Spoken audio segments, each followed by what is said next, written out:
عم بمزح، ما عم بمزح.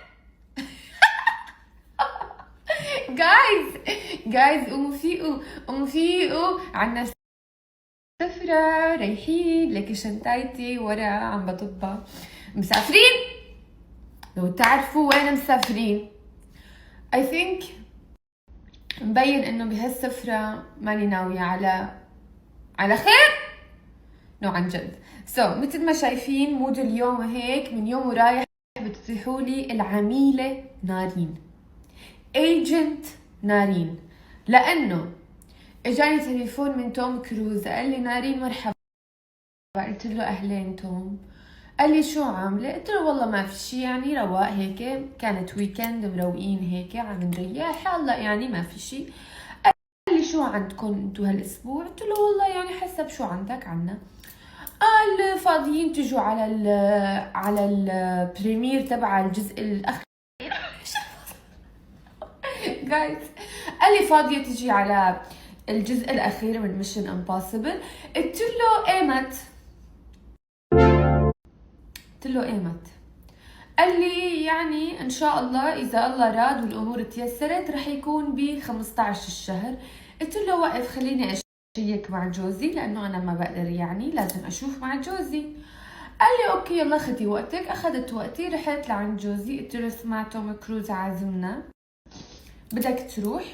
قال لي يلا ليش لا بنروح. اتصلت بتوم قلت له مرحبا توم، ليكك وينك؟ ليكك.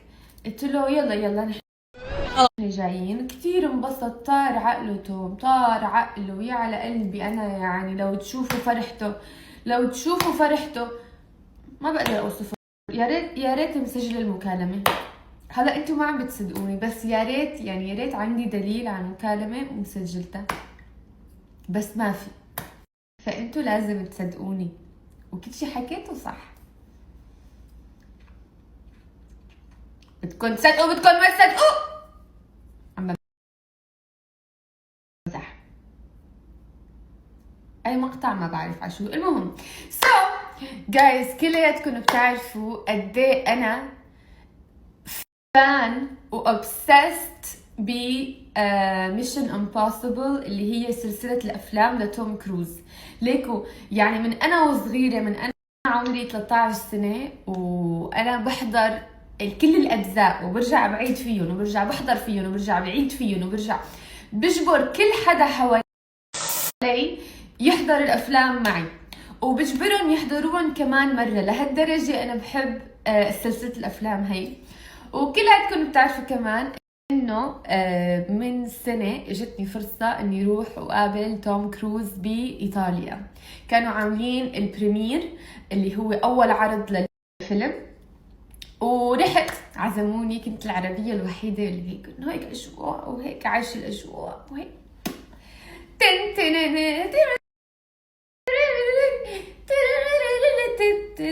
والله كثير مبسوطة. الحمد لله.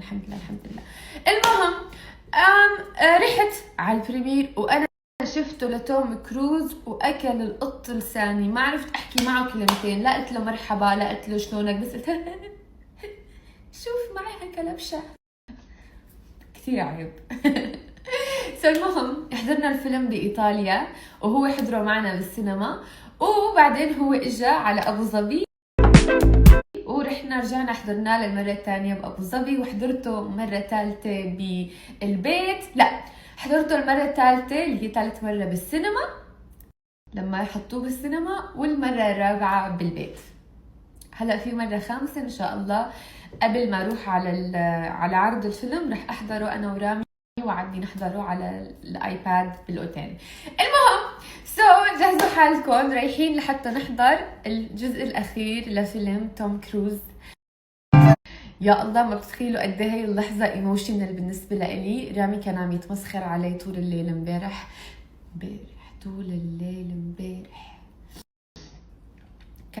رايحين على لندن